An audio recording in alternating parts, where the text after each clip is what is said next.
কিছু মানুষ ইতিহাসের অংশ হয়, কিছু মানুষ ইতিহাসের দিশা হয়। আমাদের প্রজন্মের জন্য খালেদা জিয়া ছিলেন দিশা। রাজনৈতিক আলোর দিশারি ছিলেন খালেদা জিয়া।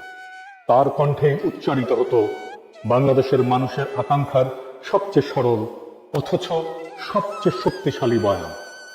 1991 সালের ঐতিহাসিক বিজয়ের আগে তার সর্বশেষ নির্বাচনী সভায় দেয়া তার একটা বক্তৃতা পরদিন দেশের প্রায় সব পত্রিকার শিরোনাম হয়েছিল, ওদের হাতে গোলামীর জিনজির, আমাদের হাতে স্বাধীনতার পতাকা। বাংলাদেশের কোনো রাজনৈতিক নেতা কখনো দেশের সম্মিলিত ভয় এবং স্বপ্নকে এত গভীরভাবে এত সহজে ভাষা দিতে পারেনি। আমাদের জাতির সবচেয়ে প্রাথমিক এবং সবচেয়ে প্রকট রাজনৈতিক শঙ্কা, ভারত আমাদের একদিন হয়তো মিথিক্যাল অখণ্ড ভারতের অংশ বানিয়ে ফেলবে। হয়তো তা হবে আক্ষরিক অর্থে অথবা রেটরিক্সে। শেখ হাসিনার শাসন আমলে আমরা এই আশঙ্কারই এক ড্রেস রিহার্সেল প্রত্যক্ষ করেছি।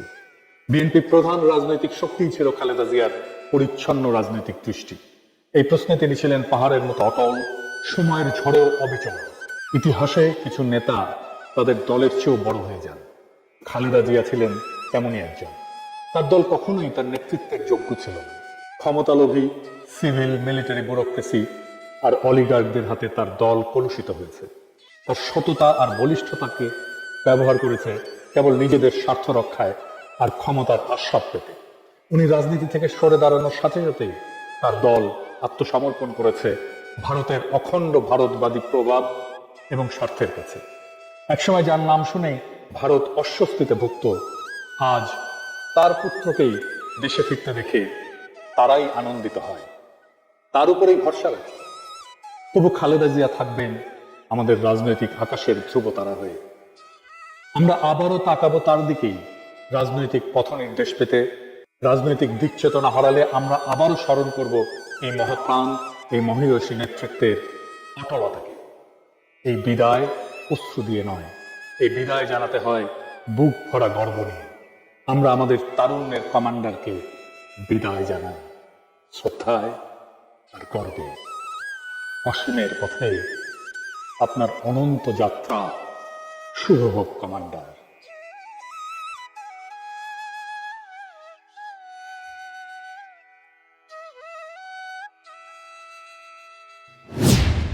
খালেদা জিয়া আমাদের সকল তুচ্ছতা থেকে, হীনতা থেকে, নীচতা থেকে বিদায় নিছেন, কিন্তু নীচতা, হীনতা, তুচ্ছতা ওনার পিছু ছাড়েনি।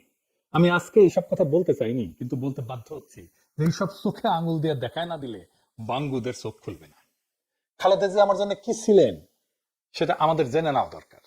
তাকে হারায় আমরা আসলে কি হারালাম সেটাও জেনে নেওয়া দরকার।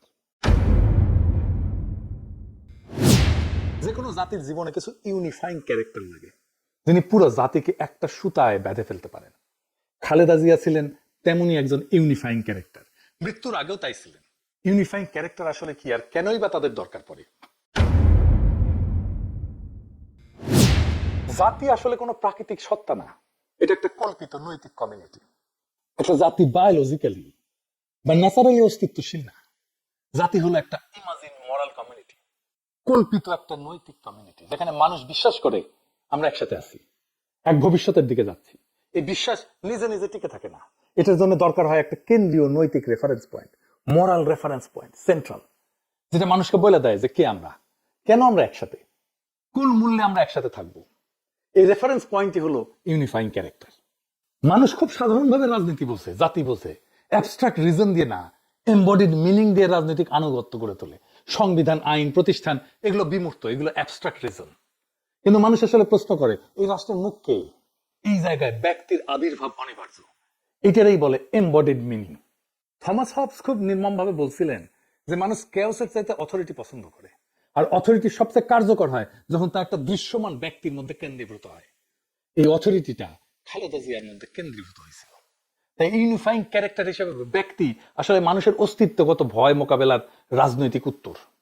কিং মানে বা রাজা এখন ইউরোপে আছে, এটাও রাষ্ট্রের প্রতীকী শরীর, এটাও unifying character, symbolic body of the state.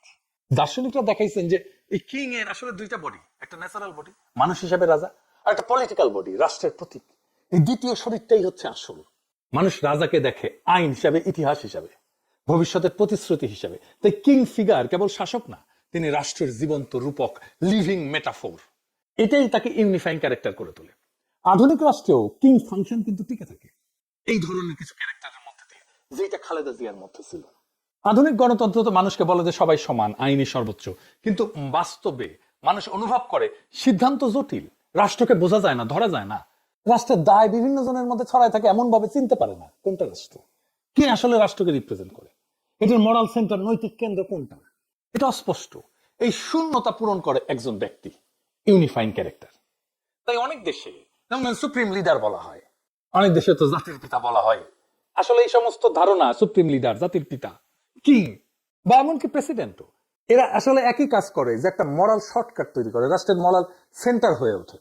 আপনি দেখেন খালেদা জিয়া খুব বেশি কথা বলতেন না, কিন্তু এই বিপ্লবের পরে বলছেন ফেব্রুয়ারিতে নির্বাচন হলে ভালো হয়, খুব সামান্য কথা, 2টা সেন্টেন্স, কেউ কোনো প্রশ্ন করে নাই। এটাই ইউনিফাইং ক্যারেক্টারের মরাল অথরিটি। আমাদের ইনস্টিটিউট দুর্বল, সামাজিক ভাঙন তীব্র, ইতিহাসের ক্ষত জীবিত এখনো। তাই বিমূর্ত আইন, নিয়ম, সংবিধান মানুষকে ধরে রাখতে পারবে না, পারে না। মানুষ চায় একজন থাকুক যাকে দেখা বলা যায় এটাই আমরা। হাদি বলছিল না, খালেদা জিয়াই বাংলাদেশ, খালেদা জিয়া হাসলে বাংলাদেশ আসে, খালেদা জিয়া কাঁদলে বাংলাদেশ কাঁদে। এটাই হইতেছে ইউনিফাইং ক্যারেক্টার। বেগম খালেদা জিয়া হচ্ছেন একটা প্যারালাল বাংলাদেশ। মানে বাংলাদেশ ভালো আছে কিনা এটা আপনি বেগম খালেদা জিয়ার দিকে তাকালে দেখবেন। বেগম খালেদা জিয়া যদি হাসে আপনি বুঝবেন বাংলাদেশ হাসে, তার চোখে পানি দেখলে দেখবেন যে বাংলাদেশ কাঁদে। বিপ্লবের পরে যুদ্ধ পরবর্তী সমাজে এই ধরনের ইউনিফাইং ফিগার প্রায় অনিবার্য। এটা কোনো আদর্শবাদ না, এটা মানব মনস্তত্ত্বের বাস্তবতা। এখানে আপনি মুজিব আর খালেদা জিয়া সবচেয়ে গুরুত্বপূর্ণ তফাৎটা ধরতে পারবেন। কি সেটা? মুজিব 1971 আমাদের ইউনিফাইং ক্যারেক্টার ছিলেন। আমরা যদি এটাকে অস্বীকার করি তাহলে আমরা ইতিহাসকে অস্বীকার করব, কিন্তু উনি থাকতে পারেন নাই ইউনিফাইং ক্যারেক্টার হিসেবে। কারণ ইউনিফাইং ক্যারেক্টার তখনই চিরস্থায়ী হয় না যখন নিজেকে, ওই ক্যারেক্টার নিজেকে রাষ্ট্রের সমর্থক ভেবে বসে। ফিলোসফিক্যালিও যে কিং ফাংশন যেটা, এইটা তো সত্যিকারের ইউনিফাইং একটা ক্যারেক্টার। এই কিং নিজেকে প্রতীক হিসেবে ব্যবহার করতে দেন, কিন্তু সিদ্ধান্তকে প্রতিষ্ঠানের দিকে ঠেলে দেন। নিজের সিদ্ধান্ত নেন না, নিজের ক্ষমতাকে ট্রানজিশনাল মনে করেন, তিনি অন্তর্বর্তীকালীন রাজা হিসেবে কাজ করেন, কিন্তু রাজতন্ত্র তৈরি করেন না। তিনি জানেন এই কিং ফাংশন, আমি কিন্তু কিং এর কথা বলতেছি না, মনে রাখেন কিং ফাংশন রাজা হিসেবে কাজ করে, কিন্তু রাজতন্ত্র তৈরি করে না। তিনি জানেন আমার কাজ ঐক্য তৈরি করা, আমাকে অমর করা না, নিজেকে অমর করা না। মানুষ বিমূর্ত রাষ্ট্রের জন্য মরতে পারে না, মানুষ মরতে পারে একটা মানুষের মুখের সেই রাষ্ট্রটাকে দেখে। এই জন্য ইউনিফাইং ক্যারেক্টার হিসেবে ব্যক্তি প্রয়োজন। কিং ফাংশন বহু সমাজে বাস্তবেও কার্যকর। যেদিন রাজা সেই কিং ফাংশন, যেদিন ওই ইউনিফাইং ক্যারেক্টার নিজেকে ঐক্যের উৎস না বরং ঐক্যের মালিক ভাবে, সেদিন থেকে জাতির ক্ষয় শুরু হয়, ইউনিফাইং ক্যারেক্টারের ক্ষয় শুরু হয়। মুজিব এইভাবে ক্ষয়ে গেছে। খালেদা জিয়া এইখানে অনন্য হয়ে উঠতে পারতেন, একজন ইউনিফাইং ক্যারেক্টার হয়ে উঠতে পারতেন, কিন্তু মুজিবের অনুসারীরা যেভাবে মুজিবকে ধ্বংস করছে, ঠিক একইভাবে খালেদা জিয়ার অনুসারীরা খালেদা জিয়ার ইমেজকে ধ্বংস করতেছে। কিভাবে দেখাই দিতেছে একটা একটা করে। 2024-এর 5ই আগস্টের পর বিএনপির সবসময় একটা খাইশ ছিল খালেদা জিয়ার এই তুঙ্গস্পর্শী জনপ্রিয়তাকে ভোটের বাক্সের ভোটে রূপান্তরিত করবে। এখন কেউ প্রশ্ন তুলতেই পারে যে খালেদা জিয়া তো বিএনপির চেয়ারপারসন, তিনি রাজনৈতিক নেত্রী, উনাকে উনার দল নির্বাচনে যে তার কাছে ব্যবহার করবে না? জি না, দুইটা জিনিস একসাথে হয় না, ইউনিফাইং ক্যারেক্টার এবং দলের নেতা। একই সাথে একজনকে আপনি ইউনিফাইং ক্যারেক্টার আর দলের নেত্রীর রোল দিতে পারবেন না, এটা কাজ করবে না, ফাংশন করবে না, যে কোনো একটা ফেল করবে। ইউনিফাইং ক্যারেক্টারকে দলের ঊর্ধ্বে উঠতে হয়, সব দলের ঊর্ধ্বে। উনি উঠে গেছিলেন, জনগণই তাকে ওই জায়গায় নিয়ে গেছিলেন, কিন্তু দলও তাকে ওই জায়গায় রাখতে দেবে না। এই কাজটাই করতে হয় দলের লোকদেরকে, তাকে জনগণের কাছে সমর্পণ করতে হয়। কিন্তু খালেদা জিয়াকে তার নিজের দলের লোকেরা এবং তার দলের বাইরে এই সরকারের লোকেরা এমন ভাবে নিজের স্বার্থ সিদ্ধির জন্য ব্যবহার করছে, তা শুধু নিন্দাযোগ্যই না, খালেদা জিয়ার ঐতিহাসিক অবস্থানকে ক্রমাগত তারা ছোট করছে। আসলে একে একে দেখতেছি। প্রথম করলো সেই ওয়াকরুজ্জামান প্রভুপাদ, সে খালেদা জিয়ার বাসায় গিয়ে দেখা করলো, খাবার টাবার রেন্ডে নিয়ে গেছিল। কি দেখাইতে গেছে? হাসিনার আমলে উনার কোনো দেখতে যাওয়ার খায়েশ হইল না, উনি কোনো রোল প্লে করলেন না। যেই হাসিনা পলাইছে, আপা পলাইছে, তখন উনি দেখতে গেছে, দেখাইতে গেছে যে আমরা আর্মি বিএনপির সাথে অ্যালাইন্ড, একসাথে বরাবর। আগামীতে বিএনপি তো আসিচ্ছে ক্ষমতায়, আমরা সিস্টেম করে ফেলেছি, আর্মি জেনারেল সিল করো, গুম করে বিন্দাস করো, কোনো সমস্যা হবে না। তারপর সশস্ত্র বাহিনী দিবসে আনা হইলো খালেদা জিয়াকে, ওনারা বিদায় দেওয়ার সময় ভিড় করে বারবার মুখ ঝুঁকে কথা বলেছে, দেখেন। তারপর স্যালুট দিয়ে আবার বুঝানো যে আমরা আসি একসাথে মিলে জুলে বিএনপির সাথে। ওনাকে আনার টাইমে, সশস্ত্র বাহিনী দিবসে আনার টাইমে ভয়ঙ্কর ভিড়ের মধ্যে আনা হয়েছে, দেখছেন। ইনফেকশন তো হয়েছে প্রোগ্রামে যাওয়ার পরেই, তারপরে উনি অসুস্থ হইলেন। ওয়াকার আর বিএনপির অ্যালাইনমেন্ট দেখানোর কাফফারা দিতে হইল জাতিকেই হবে। আমি তখনই লিখছি যে যেভাবে ভিড়ের মধ্যে দিয়ে ওনাকে গাড়িতে তোলা হয়েছে তা মোটেই ঠিক হয়নি। ম্যাডাম যে গুরুতর অসুস্থ সেটাকেও বিবেচনায় রাখেনি।